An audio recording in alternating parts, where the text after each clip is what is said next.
أشهد أن لا إله إلا الله وحده لا شريك له وأشهد أن محمدا عبده ورسوله أما بعد فأعوذ بالله من الشيطان الرجيم بسم الله الرحمن الرحيم الحمد لله رب العالمين الرحمن الرحيم مالك يوم الدين إياك نعبد وإياك نستعين اهدنا الصراط المستقيم صراط الذين أنعمت عليهم غير المغضوب عليهم ولا الضالين. Bugün ben bazı seriyelerden bahsedeceğim. Benim topladığım malzemede bu seriyeler Mekke fethinin öncesinde yer almaktadır. Kısa bir bahsidir. Ondan sonra başka bir konuya geçeceğim. İlk önce Ebu Katada el-Ensari'nin seriyesinin bahsi vardır. Bu seriye Hidra'ya doğru yapılmıştır. Şaban 8 Hicri'de gerçekleştirilmiştir. Bu serinin komutanı Ebu Katada'ydı. Hidra, Medine'nin kuzey doğu tarafında Beni Muharaba'nın topraklarındandı. Ya da Necd'den olan Tihama'nın topraklarından da sayılırdı. Burada Gatafan kabilesinin bir kolu yerleşmiştir. Benu Gatafan İslam düşmanlıklarında çok sertleşmişlerdir ve Müslümanlara zarar vermek için hiçbir fırsat kaçırmazlardı. Onlar Necid bölgesinde sürekli fitne çıkarmaktaydılar Müslümanlar aleyhinde. Hz. Abdullah bin el-Hadrat Eslemi şöyle rivayet eder. Ben Hz. Suraka bin Harisa'nın kızıyla evlendim. Harisa Bedir Savaşı'nda şehit olmuştu. Ondan kalan mirastan bana hiçbir şey onun elde ettiği şehadet rütbesinden daha değerlidir.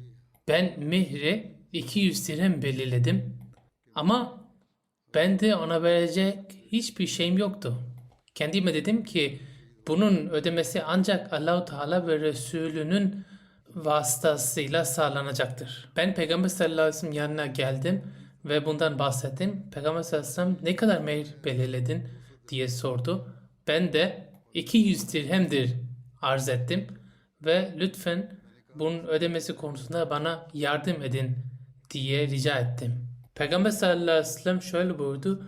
Şu anda benim sana verebilecek hiçbir şeyim yoktur.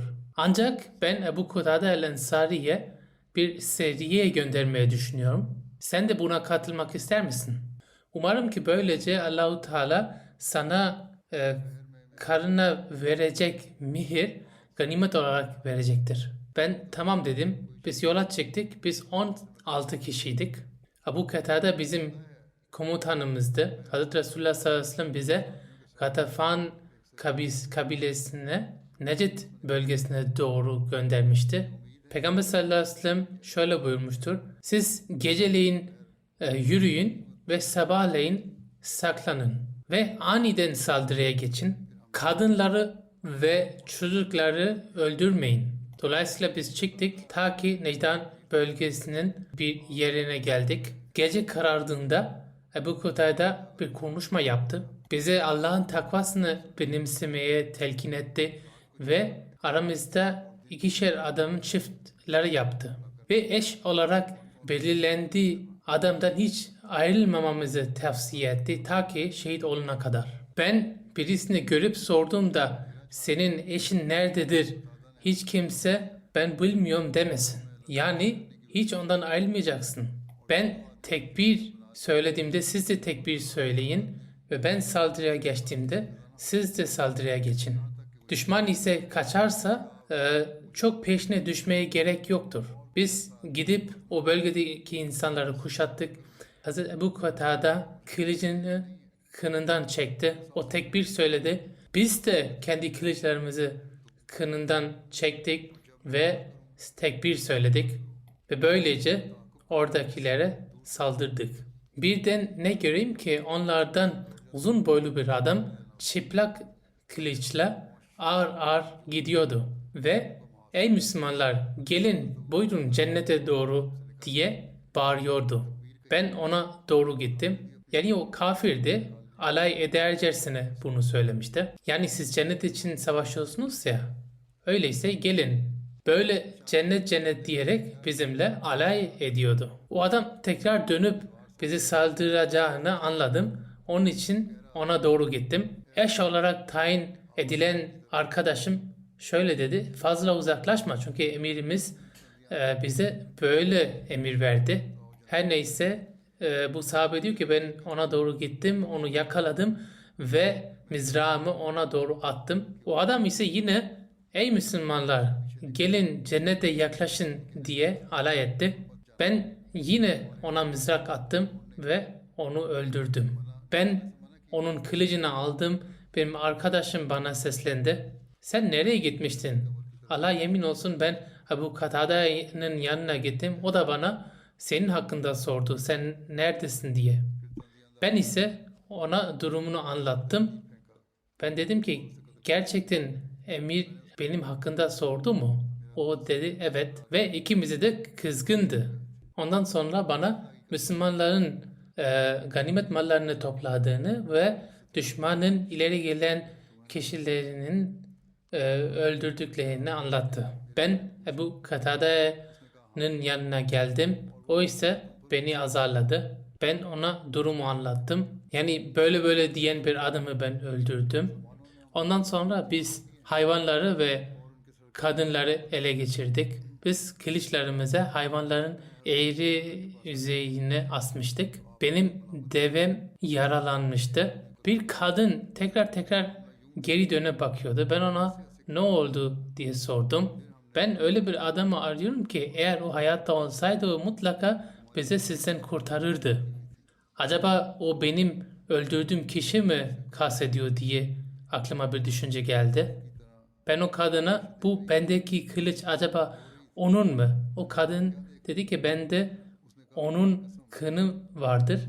O kılıcı bunun içine sok bakalım uyuşuyor mu? Ben öyle yaptım da gerçek o kılıç o kına aitmiş. Bunun üzerine o kadın ağlamaya başladı. Ondan sonra biz Hz. Resulullah sallallahu aleyhi ve sellem'in yanına develer ve koyunlar getirdik. Bir rivayete göre sahabeler bu seriyede 15 gece dışarıda kalmışlardı. 200 deve, 1000 koyun ve birçok tutuklu yanlarına getirdiler. Humusu ayırdıktan sonra herkese 12 deve pay olarak düştü. Bir deve ise 10 keçiye eş sayıldı. Başka bir rivayete göre 200 deve, 2000 keçi ve birçok esir Müslümanların eline ganimet olarak düştü. Başka bir seriye Ebu Katada seriyesi Vadiye İzm'e doğru yapılmıştır. Onun da bahsi vardır. Bu seriye Ramazan 8 Hicri Ocak 630 senesinde düzenlenmişti. İzm Medine'nin doğusunda 36 mil uzaklıkta bir yerdir. Necd bölgesinden sayılır. Gatafan kabilesinin bir kolu olan Benu Eşça burada yerleşmişlerdi. Bu seriyenin arka planı bu şekildedir.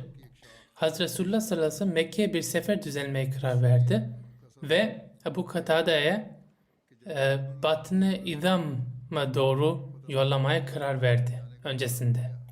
Böylece insanlar Hazreti Resulullah sallallahu aleyhi ve sellemin Mekke'ye doğru değil İzam'a doğru gideceğini düşünsünler diye. Bir rivayete göre bu serinin komutanı Abdullah bin Ebu Hadre'deydi. Hazreti Ebu Katada'nın yanında 8 sahabeydi. Muhallim bin Cessame adlı bir sahabi de onun yanındaydı. Hazreti Abdullah bin Ebu Hadred şöyle beyan eder. Biz Batn-ı İzam'a ulaştığımızda Amir el-Eşşey bizim yanımızdan geçti. O yanımıza geldi ve bize İslami tarzda bir selam verdi. Bunun üzerine Müslümanlar ondan uzak durdular.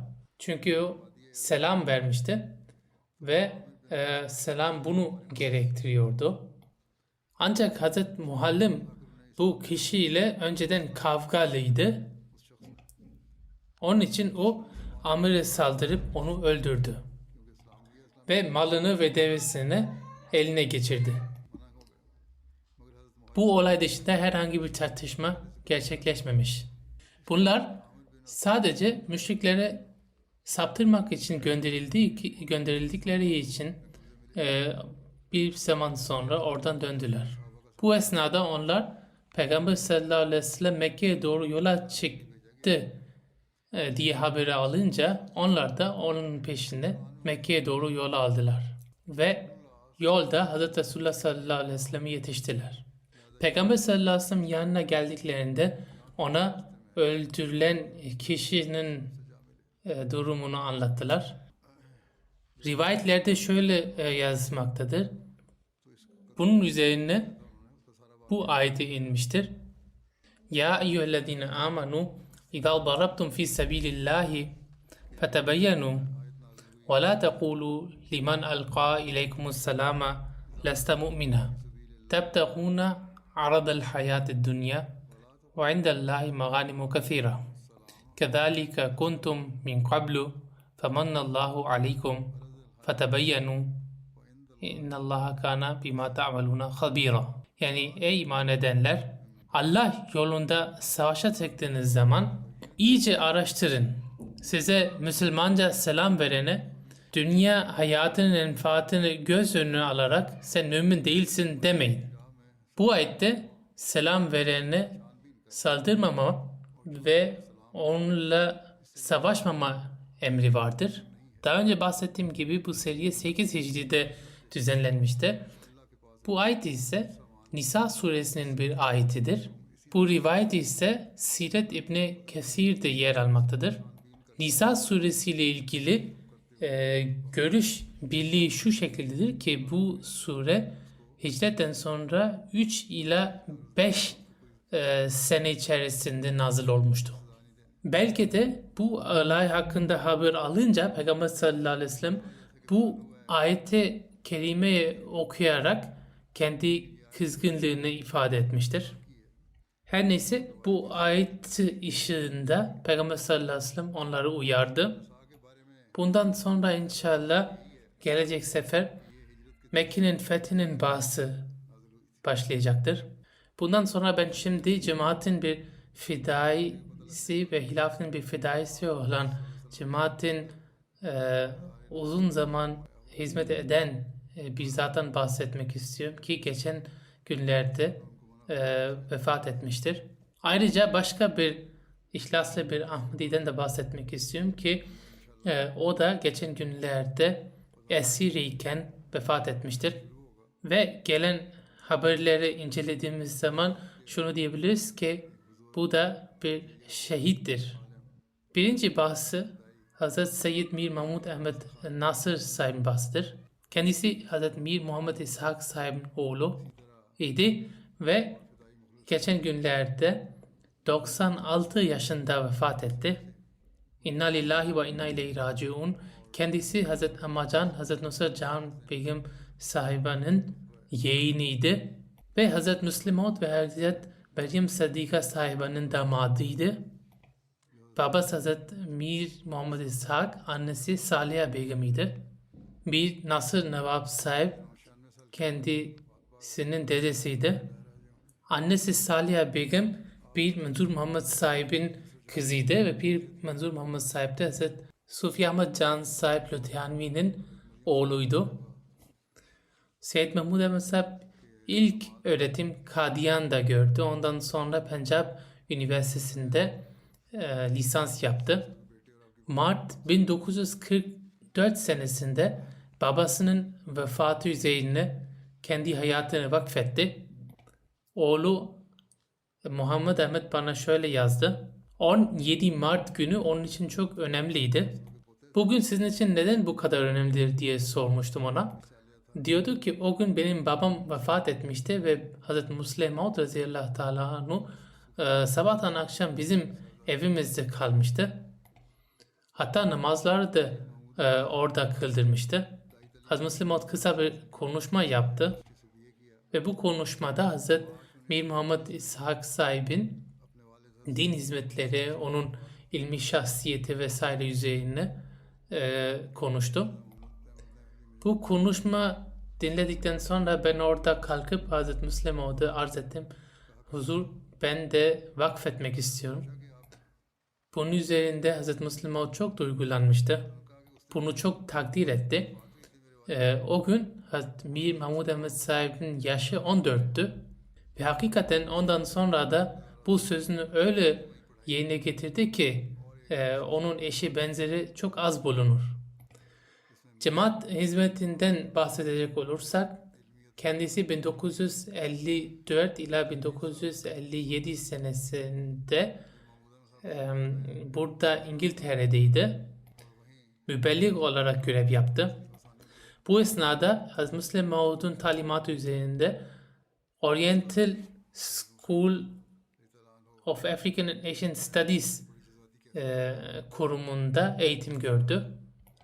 4. Halife Hazretleri ile birlikte ikisi aynı anda aynı okuldaydı. Kısa bir süreliğine Londra misyonunun sekreteri olarak da görev yaptı. 57 ile 59 senesinde Vekalete Divanı'nda rezerv mübelliğ olarak görev yaptı. 1960'da Cami Ahmadi'de öğretmen olarak atandı. 1978 senesine kadar bu görev devam etti. 1978 ila 1982 yılına kadar Amerika'da mübelliğ olarak görev yaptı.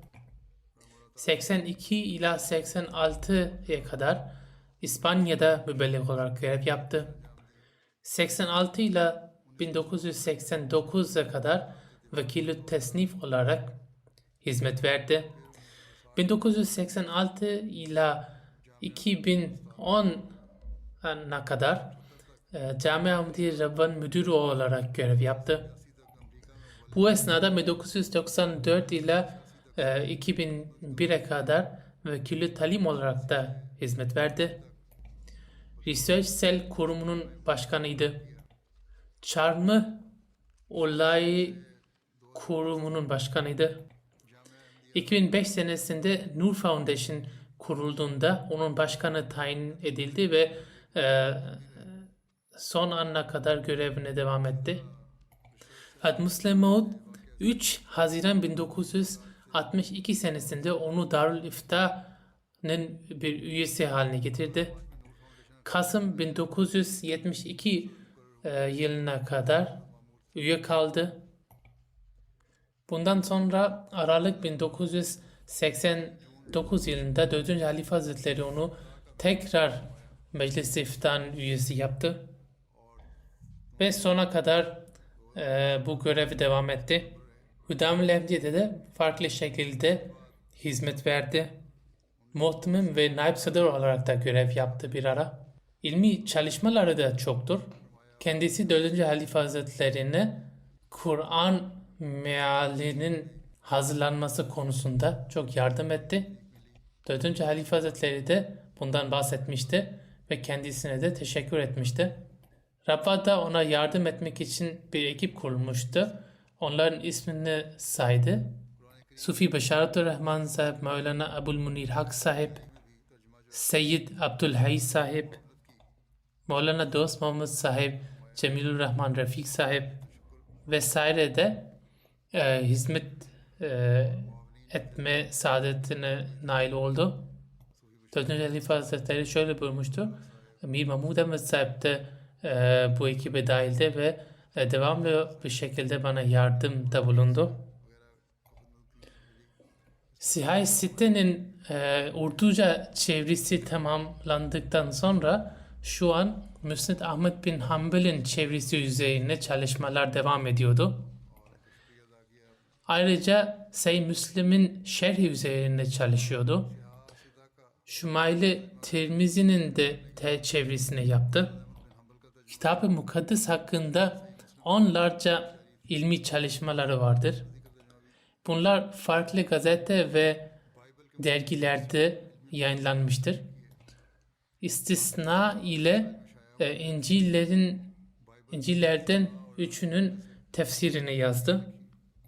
Aynı şekilde Mesih'in kefni, çarmıh olayı ve Mesih'in hicreti üzerine değerli araştırmaları vardı. Basılmış ve daha basılmamış kitapları şu şekildedir. Siretün Nebi sallallahu aleyhi ve sellem, Kâne hulukuhul Kur'an, 3 bölüm. Bizim Efendimiz Peygamber sallallahu aleyhi ve sellemin güzel sözleri. Ayrıca kısa bir risale vardır. 365 gün adı altında.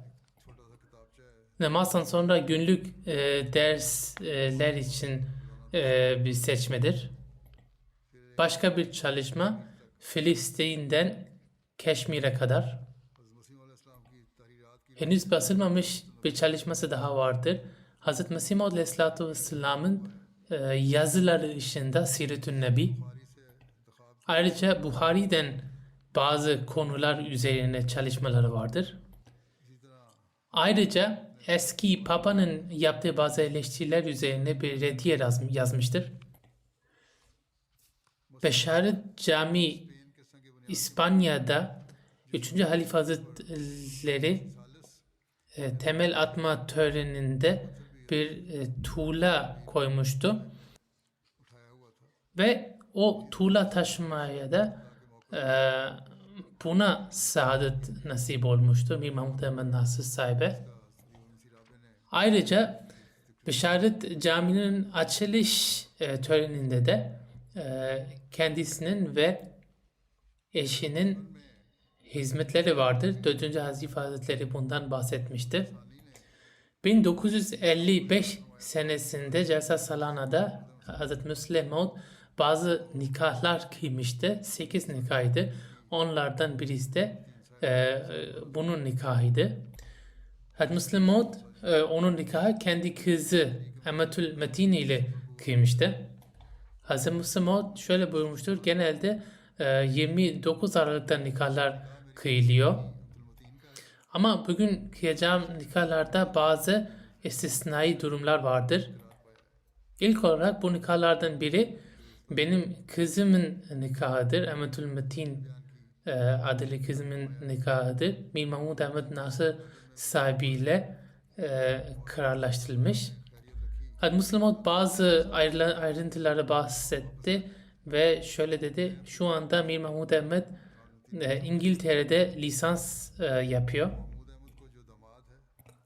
Allah'ın izniyle inşallah gelecek sene Mayıs'ta dönecektir. Ben 3 o çocuğumu, yani Mir Mahmud Ahmed benim damadı olan, ayrıca benim damadım olan Mir Davud Ahmed ve öz çocuğum Ummet Tahir'in oğlu Tahir Ahmed'e İngiltere'ye bıraktım ki orada eğitim görsünler. Onları İngilizce dilinde uzmanlaşmaya tembih ettim ki böylece bu alanda cemaate hizmet versinler. Ondan sonra Müslim Maud dedi ki bu her üçünün Arapça seviyesi çok iyidir ve eğer İngilizce'de iyi bir şekilde iyi bir seviyeye gelirlerse o zaman Kur'an-ı Kerim'in çevresi ve Mesih Maud Aleyhisselatü Vesselam'ın kitaplarının çevresinde cemaate yardımcı olacaklardır. Ayrıca Review of Religion dergisi içinde bizim iyi bir editör lazım. Bu yüzden ben 3 çocuğumu orada bıraktım. Gerçi şu anda hastalık durumum var ve çok kolay olmadı ama yine de ben cemaatin menfaatini kendi durumum üzerine tercih ederim. Müslim Maud hep cemaati düşünüyordu ve cemaat için fedakarlık yapmaya niyetlenmişti.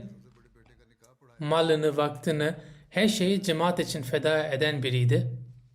3. Halife Hazretleri 1982 senesinde oğlunun nikahı kıymıştı.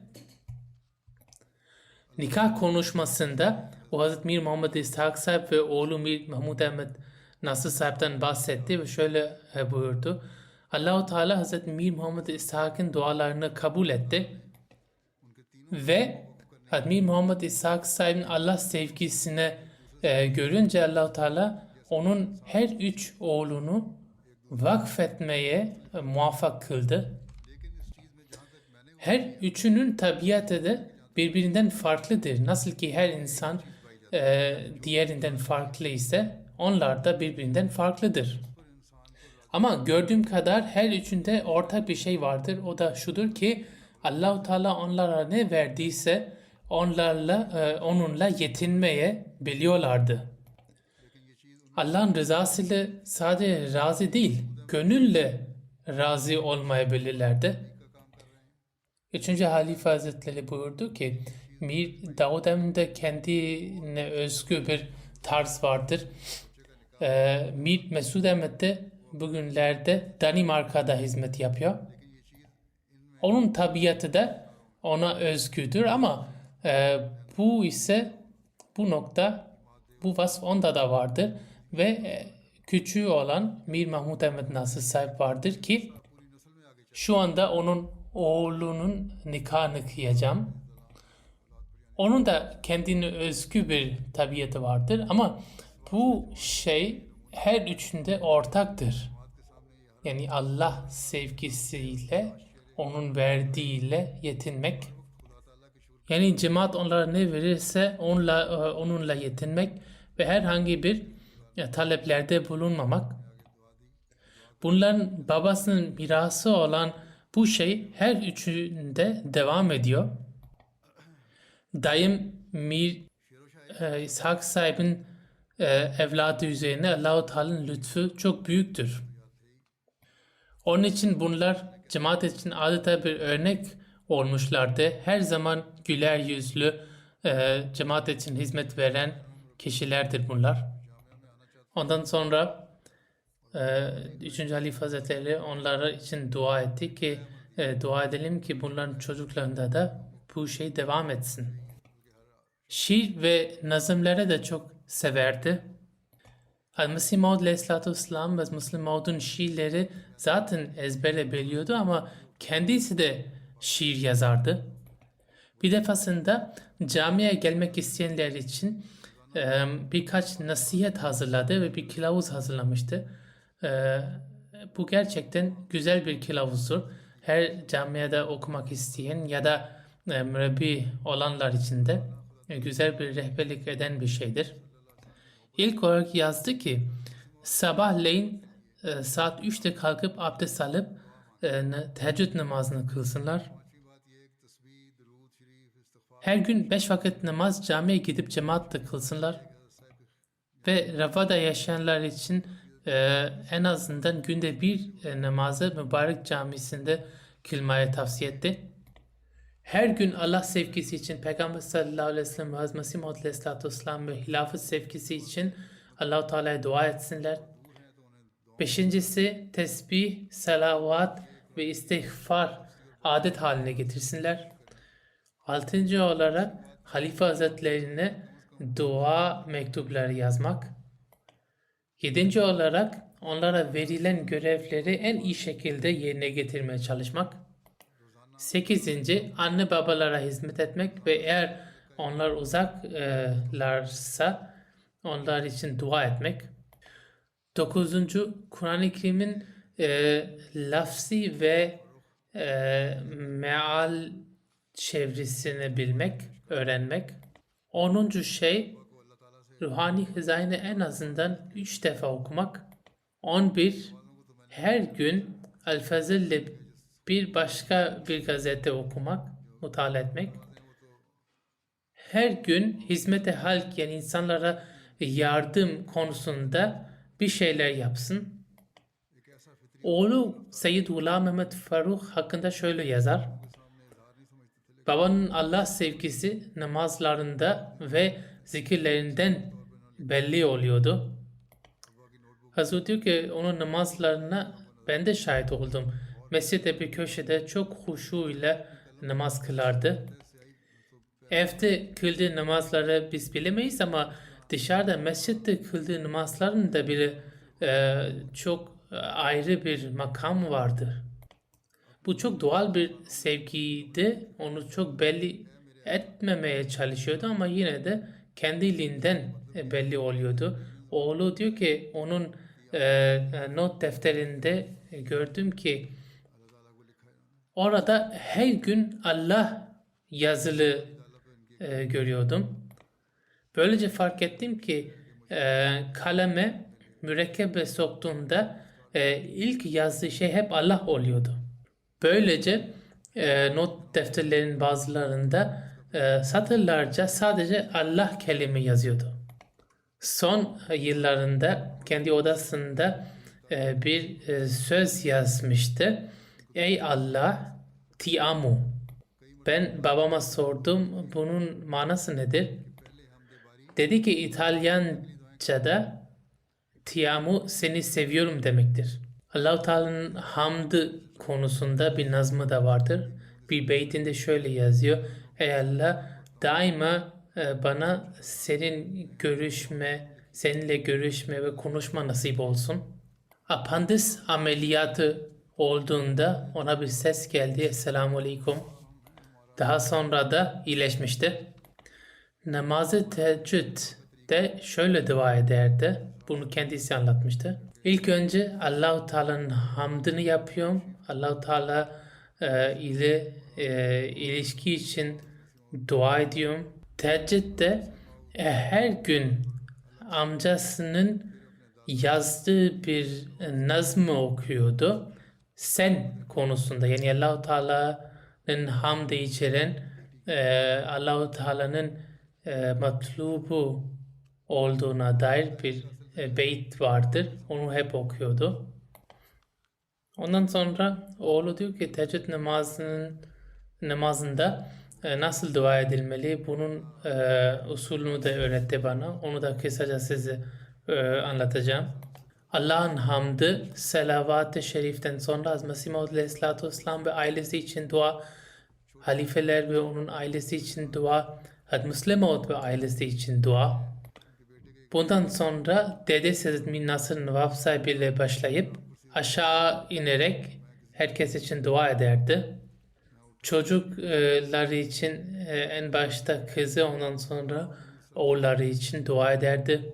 Hukukul ibadın yerine getirmesi ancak dua ile olacağını düşünüyordu. Hz. Resulullah sallallahu aleyhi ve selleme olan sevgisi çok büyüktü. Adeta bir aşkıydı. Hep Peygamber sallallahu aleyhi ve sellemin sünnetine uymaya çalışırdı. Ve ufak tefek şeylerden de bu belli oluyordu. Oğlu der ki bir defa öyle de olmuştur ki ben daha nispeten rahat bir koltukta oturuyordum ve kalkıp babama orada oturmasını söyledim çünkü kendisi rahatsız bir koltuktaydı. Ama bunu reddetti. Diyor ki sen oğlumsun ama buna rağmen Peygamber sallallahu aleyhi ve sellem bir emri vardır. Birinin yerinden kaldırıp onun koltuğuna oturmak uygun değildir. Bu Hazreti Resulullah sallallahu aleyhi ve sellem'in sünnetine aykırıdır. Onun için ben orada oturmayacağım. Aynı şekilde yolda bir yerlere giderken hep ilk önce selam vermeye çalışırdı. Cuma günü Cuma namazından sonra ve ikindi namazından sonra hep dualarla vakit geçirirdi. Ve bu arada görüşmek için gelenlerden de pek hoşlanmazdı. Çünkü Peygamber sallallahu aleyhi ve sellem bunun dua vakti olduğunu buyurmuştur. Onun için dua ile bu vakit geçirmeye tercih ederdi. Oğlu diyor ki biz çocuklarda özellikle bu vakitte onun yanına gitmezdik. Hazreti Resulullah sallallahu aleyhi ve sellem ve Mesih Maud Aleyhisselatü Vesselam'ın doğum ve ölüm günlerinde çok salavat getirir ve bunu tavsiye ederdi. Ve kendisi Subhanallahi ve bihamdihi Subhanallahil azim Allahümme salli ala Muhammedin ve ali Muhammed zikrini de çok yapardı. Oğlu der ki ben Kadiyan'a gittiğimde bana bir dua yazıp vermişti ve Darül Mesih'in her odasında ve Hazreti Mesih Maud Aleyhisselatü Vesselam mezarında bu dua etmemizi söyledi. 1990 yılında aleyhinde bir dava açılmış. Şurada bir konuşma yapmıştı. Hakim ona sen konuşmanda Hazreti Resulullah sallallahu aleyhi ve sellem ve sahabelere hakaret etmiştin diye suçlama öne sürdü. O çok sert bir şekilde bu suçlamayı reddetti.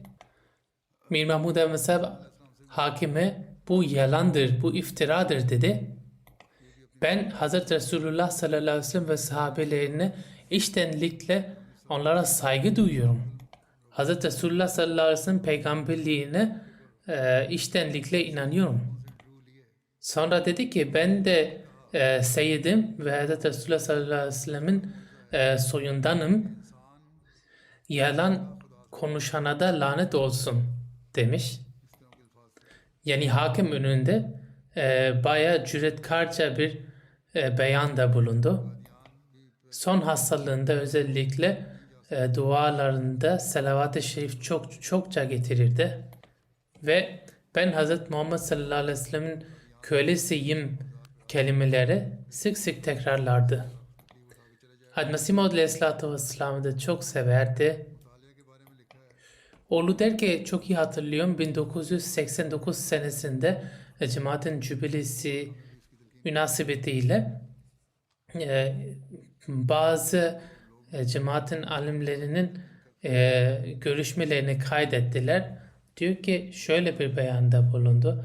Hz. Mesih Maud Aleyhisselatü Vesselam'ın bu çok büyük bir mucizesidir ki o insan ve Allah arasındaki kopukluğu giderdi ve aralarında yeniden bir irtibat kurdu. Bazen Kadiyan'a gitmekte çok zorlanıyordu ama Hz. Mesih Maud Aleyhisselatü Vesselam'ın sevgisinden dolayı bir şekilde kendini toparlayıp Kadiyan'a yolculuğa çekiyordu. Okuma alışkanlığı hakkında şöyle yazar oğlu. Kur'an-ı Kerim, Buhari ve ruhani hızayn mutlaka her gün okurdu. Ve bize de bunu telkin ederdi. Onunla görüşmeye gelenlere de bunu telkin ederdi. 1990 senesinde aleyhinde bir dava da açılmış ve bir gün Şenyurt hapiste tutuklu olarak geçirdi. Oğlu der ki ben görüşmeye gittiğinde bana dedi ki bana bir kovan, bir bardak ve Berahin Ahmediye getir. Mirza Hurşit Sahib ona dedi ki yani böylesi sıcak bir günde ufacık daracık bir nezarette sen bu kitabı nasıl okuyacaksın? Şöyle cevap verdi. Benim için hiç zor değil. Ben daha önce de 5 defa bunu okumuşum. Her neyse o sıcak günlerinde bir gün bile geçirmek çok zordu ama yine de onu çok iyi bir şekilde metanetle geçirdi. Ama böyle bir durumda da Hz. Mesih Maud Aleyhisselatü Vesselam'ın kitabını okumak hep aklındaydı. İslamiyet'te ilaveten Hristiyanlık ve Yahudilik hakkında da çok derin bilgiye sahipti. Karşılaştırmalı din konusunda uzmanıydı. Hep Kur'an-ı Kerim, sahih hadisler ve Mesih Maud Aleyhisselatü Vesselam ve halifelerinin sözlerinden kendine kılavuz edinmeye tavsiye ederdi.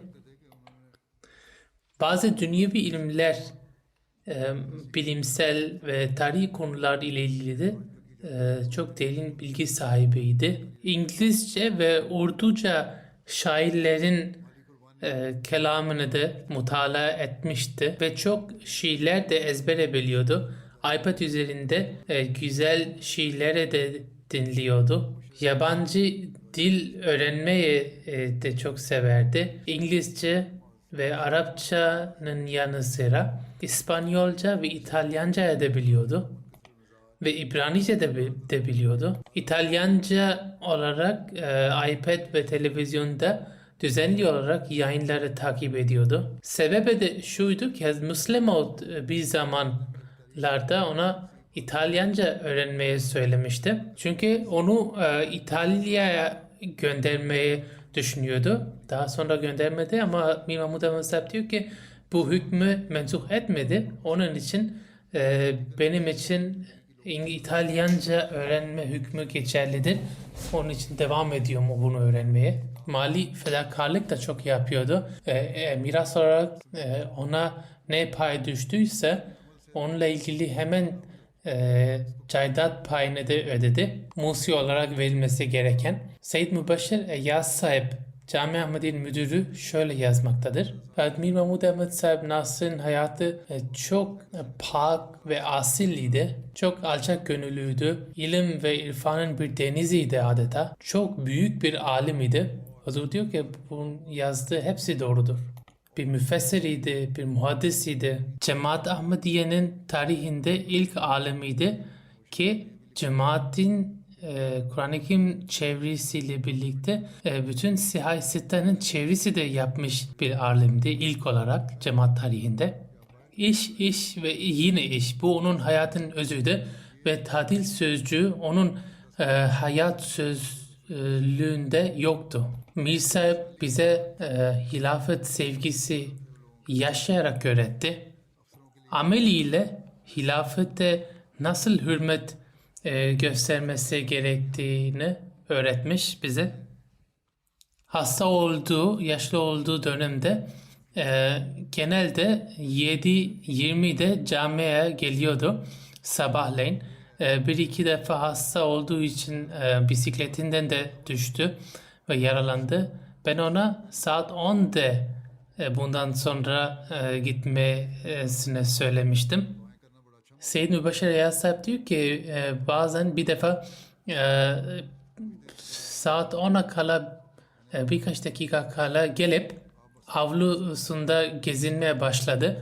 Ben ona sordum ki siz erken geldiniz, peki niye içeri girmiyorsunuz? Bana dedi ki daha henüz saat 10'a birkaç dakika var ve Halife Hazretleri'nin bana bir hükmü vardır ki saat 10'da ofise gideceksin. Onun için ben burada bekleyip ancak saat 10'da ofise gireceğim. Onun itaat da bir örnektir ve insanlara örnek teşkil ederdi. Kadiyan'dan Tenvir Nasır sahip bir mürebbidir. Kendi hatırasını anlatıyor.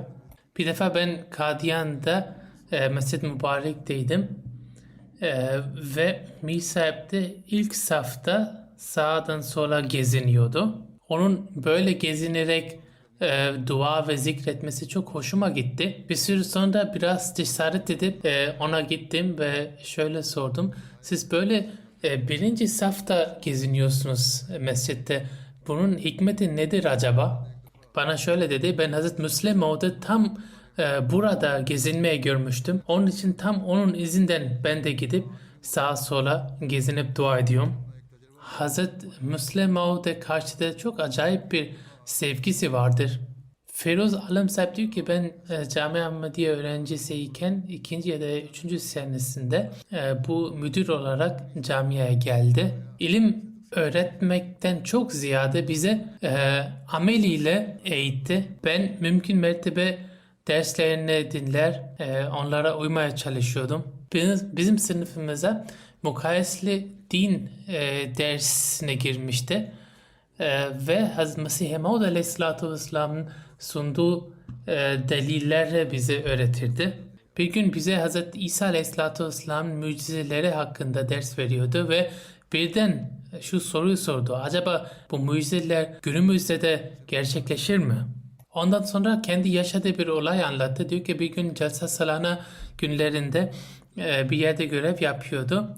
Ve misafirler aniden birden çok fazla misafir geldi ve çok az yemek kalmıştı. Diyor ki biz o az yemeği dağıtmaya başladık ve Allah'ın lütfuyla herkes doğuruncaya kadar yemek yedi ve herkese o yemek yetti. Haşir Ahmed torunudur. O da bir mürebbidir. Şöyle yazıyor. Allah sevgisi çok büyüktür ve bu sevgiyi herkese aşılamıştı. Büyük olsun küçük olsun. Teheccüd çok düzenli kılardı. Şimdi bu da mürebbi oldu. Bunun da dedesinin izinden gitmeye çalışması lazım. Kur'an-ı Kerim'e hiç görülmemiş e, büyük bir sevgisi vardır. Düzenli Kur'an-ı Kerim tilavetini yapardı. Facirden sonra çok uzun tilavet yapardı. Diyor ki ben küçükken de onun evinde kalmıştım. Teheccüd kıldıktan sonra bize sabah namazına uyandırıyordu. Ve namazı kılıp uzun bir tilaveti yapardı. Kur'an-ı Kerim üzerine düşünürdü. Ve bu benim üzerine büyük bir etki bıraktı. Ben camiye gittiğimde, bu Kanada'da okumuş. Diyor ki ben camiye gittiğimde bir defa onun yanına gittiğimde bana sordu. Orada Kur'an çevresi ve tercümesi nasıl öğretiyorlar? Bir ders olarak yoksa ayrı ayrı mı? Ben ayrı ayrı öğretiyorlar demiştim. Bunun üzerine çok mutlu oldu ve şöyle dedi ki genelde yani öyle olması lazım çünkü bazen insanlar tefsirini öğrenir ama onun manası, sözcük anlamlarını bilmez. Bu öyle olmamalı. Bu dedesinin Hazreti Mesih Maud Aleyhisselatü Vesselam'a olan sevgisinden bahsederek şöyle der ki Hazreti Mesih Maud Aleyhisselatü Vesselam kitaplarını birçok defa okumuştu. Bir defa diyor ki ben Mesih Maud Aleyhisselatü Vesselam kitapları tekrar tekrar okudum ve her okuduğumda yeni yeni şeyler öğreniyorum, karşıma çıkıyor. Bana hep derdi ki sen ruhani hizayını iyi bir şekilde öğren. Ondan sonra Kur'an-ı Kerim ve siret ve hadise de iyi anlayabileceksin. Bana da bunu bir defa söylemişti. Yani Hz. Mesih Aleyhisselatü Vesselam bütün kitapları en azından 3 defa bitirdiğini bana da söylemişti. Hatta bazı kitaplar 3'ten fazla defa okuduğunu da bildirmişti. Bununla birlikte çok mütevaziydi ve çok büyük bir alim olduğunu o şekilde hiçbir zaman insanlara belli etmezdi. Torunu der ki bir defa Hz. Emirü'l-Müminin hutbesini dinliyordu, canlı hutbesini ve elektrik kesildi. Rabada sürekli böyle şeyler oluyor, elektrik kesiliyor. Elektrik kesilince televizyon da kapandı. Diyor ki ben küçüktüm. Böyle kapanınca ben kalkıp tam gidecektim ki bana dedi ki sen otur nereye gidiyorsun? Ne bilirsin belki de hemen elektrik geri gelir ve böyle de hutbe devam eder ve sen böylece Hazreti Emirü'l-Mümininin sözlerini kaçırırsın. Yani bunu tahammül etmezse dedi ki sen yerine otur ve dualarla meşgul ol. Sana kımıldamaya izin yok. Bunda da bereket vardır. Der ki bir defa Hazur'un bir toplantıda bir konuşması vardır ve bu konuşma hakkında onun vaktinde haberi olmamıştı. Ama bunu öğrenince hemen birisine bunun videosunu açmaya söyledi. iPad'den o adam Hazur'un Enver'in konuşmasını açmaya çalıştı. Ama başka bir dilde çevirisi geliyordu. Onu da becerememiş. Diyor ki ben oraya geldiğimde bana dedi. Ben de hemen bir şekilde onun Urduca o orijinali açmaya becerdim ve bana diyor ki çok teşekkür etti. Çocuklara da bile çok teşekkür ederdi. Halifeye itaat konusunda bir örnektir. Ben bazı alimleri saydım ve Amir Sefir Bey'e Review of Religion dergisinin editörüne söylemiştim ki bunlarla iletişime geç ve onlara Review of Religions için bir makale yazmaya söyle benim tarafımdan. Amir Sefir sahip yazıyor ki ben ona ulaştım, aradım, eşiyle görüştüm. Çünkü geç olmuştu, kendisi uyumuştu. Ama ben arayınca uyandı, benimle görüştü ve ben mesajımı aldı ve dedi tamam ben sana yarın bir dönüş yapacağım. Diyor ki ertesi gün sabahleyin 15 sayfalık bir makale yazdı ve bana ulaştırdı ve diyor ki dün akşam bir çocuk aramıştı ve Hazreti Emirü'l-Mümininin bu mesajı bana iletmiştir ki ben de Review of Religions için bir makale yazayım. Bu ilk bölümü yazdım. Hazreti Emir Müminin diyor ki bu çok olağanüstü bir şekilde itaat ve emri yerine getirmek için bir örnekti. Kefne Mesih ile ilgili düzenlenen sergilere katılmak için de Celsaslan'a ya gelirdi. Amir Sefirsep diyor ki bana derdi ki bazen mürebbiler bir konuyla ilgili ilmi araştırma yaptıklarında dünyevi referansları araştırmaya daha önem verirler ve cemaat ve literatürünü arka plana iterler. Bu doğru değildir. Onun kendi üslubu şuydu ki ilk önce Mesih Maud Aleyhisselatü Vesselam yazılarını iyi bir şekilde bellemeye çalışıyordu ve cemaatin bir konudaki görüşünü iyi anlamaya çalışıyordu.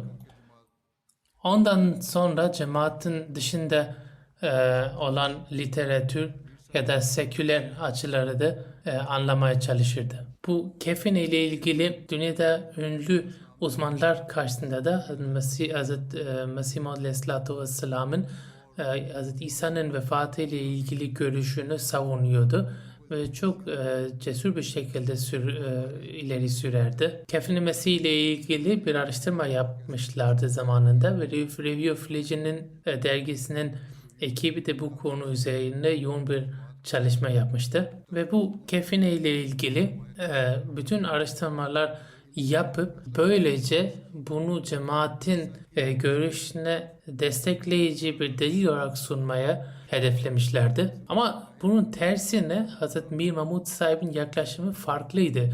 O hep derdi ki Mesih Maud Aleyhisselatü Vesselam merheme İsa üzerine çok vurgu yapmıştır. Dolayısıyla Hz. Mesih Maud Aleyhisselatü Vesselam'ın bu sözünü temel olarak almamız lazım ve diğer araştırmalar bunun etrafında yürütmemiz lazım. Hep buna vurgu yapmış ve merheme İsa'nın çarmıh olayını anlamak için püf noktası olduğunu hep ileri sürdü.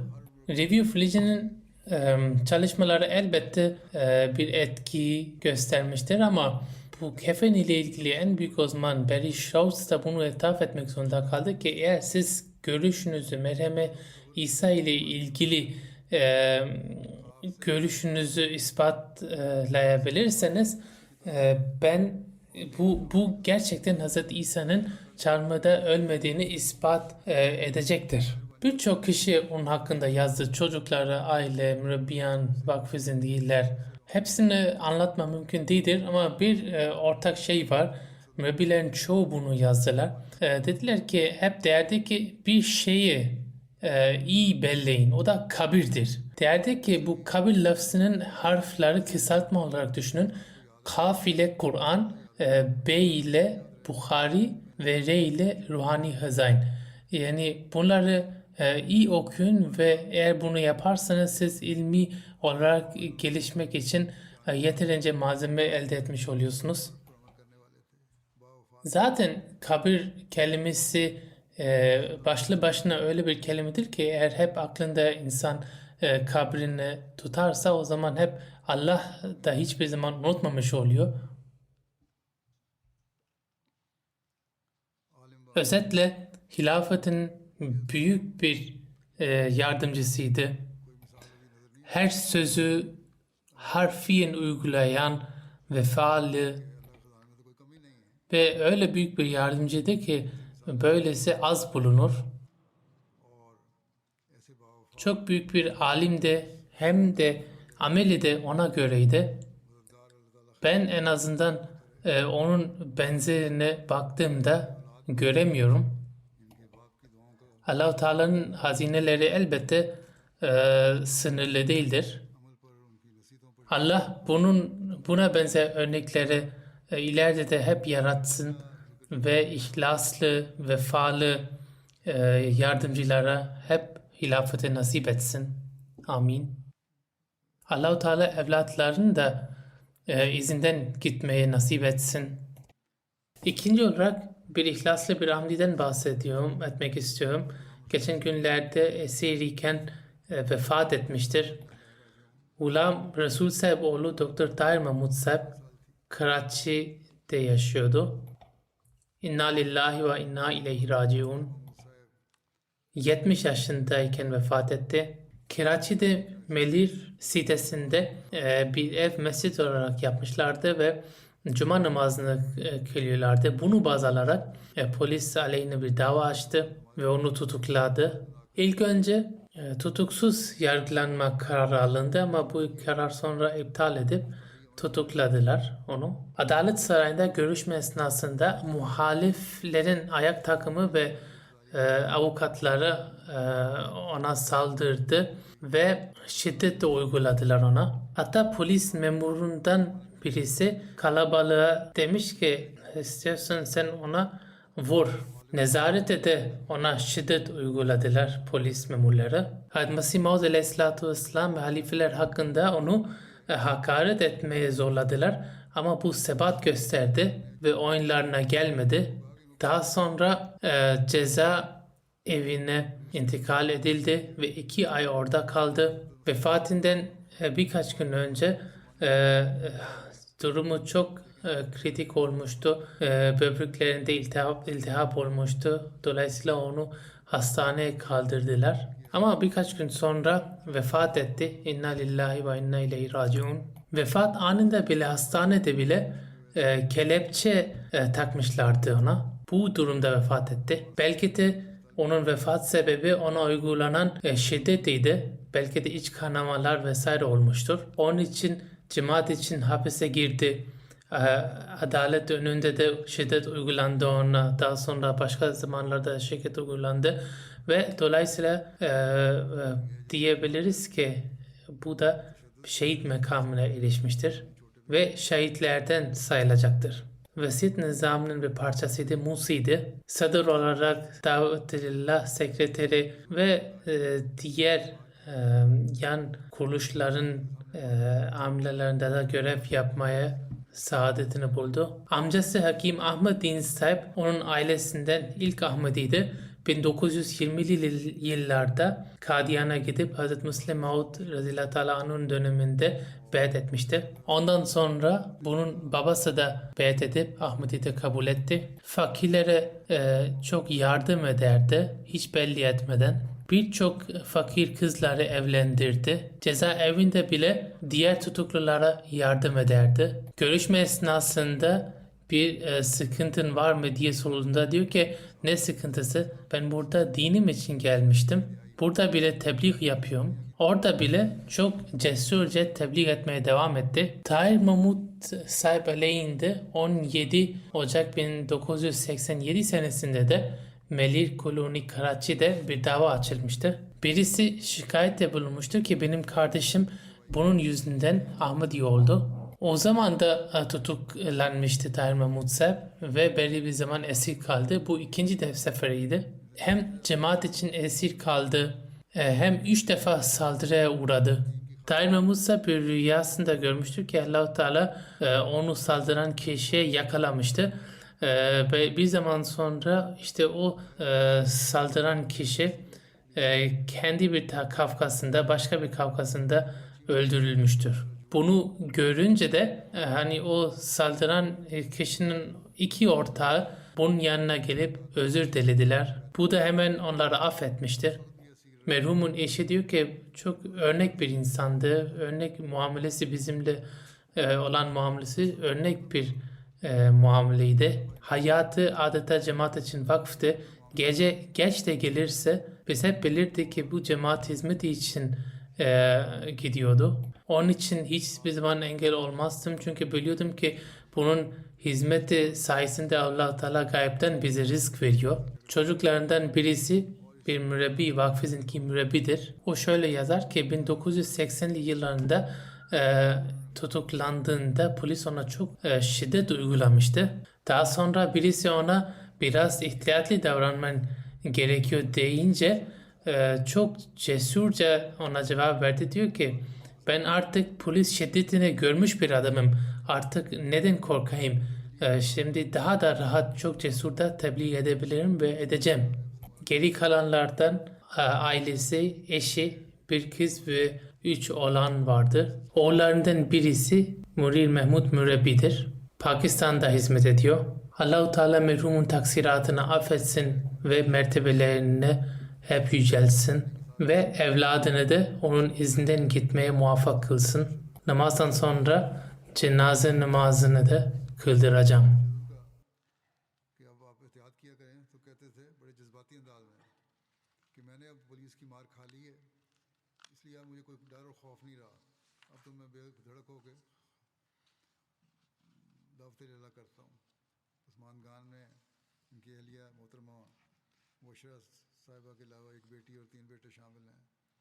बेटे मलिक महमूद साहब रबी सिलसिला हैं, पाकिस्तान में भी हैं, पाकिस्तान में ही हैं। अल्लाह ताला मरहूम से मुखरत का सलूक फरमाए, दर्जात बुलंद फरमाए और इनकी औलाद को भी इनके नशर में चलने की तौफीक अता फरमाए। नमाज के बाद नमाज जनाजा होगा।